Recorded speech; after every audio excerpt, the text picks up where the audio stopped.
మీ పేరేం పేరు? లక్ష్మీనారాయణ రెడ్డి. ఏం చేస్తుంటారు బాబాయ్? వ్యవసాయమే. వ్యవసాయం చేస్తారా? మరి ఏంది మరి పరిస్థితి? గవర్నమెంట్ మారింది, ఇప్పుడు 4 నెలలు అవుతుంది. ఏంది మరి ఎలా ఉంది? బాగానే ఉంది. బాగానే ఉందా? ఎట్లా చేస్తున్నారు బాబు గారు? బాగానే చేస్తున్నాడు. బాగా చేస్తున్నారా?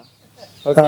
మరి ఇప్పుడు గవర్నమెంట్ మారింది, మా రంగంలోనే నిత్యావసర సరుకులు తగ్గిస్తా అన్నాడు రేట్లు, మరి కరెంటు బిల్లు తగ్గిస్తా అన్నాడు. మరి ఇప్పుడు ఎలా ఉన్నాయి? ఏం దాని దాకా రాలా. గ్యాస్ సిలిండర్లు ఇస్తున్నాడు, పింఛనీరు ఇస్తున్నాడు. మరి దాని దాకా మళ్ళీ ఎప్పుడో పెడతాడు పండగ. అంతే. మరి సూపర్ 6 అన్నారు, మహిళలకు ఫ్రీ బస్ అన్నారు.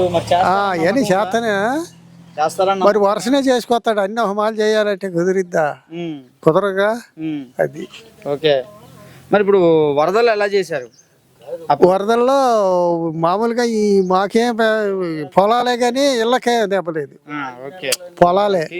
పొలాలు రాసుకున్నారు, అవి ఎప్పుడు వస్తాయో తెలీదు. అంతే. మరి రైతు బంధు పడ్డదా? రైతు భరోసా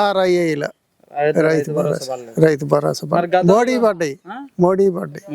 మరి గతంలో పడ్డాయా? గతంలో పడ్డాయి. జగన్ పడ్డాయి. ఏమేమి వచ్చాయి అప్పుడు పథకాలు జగన్? అయ్యే డబ్బులు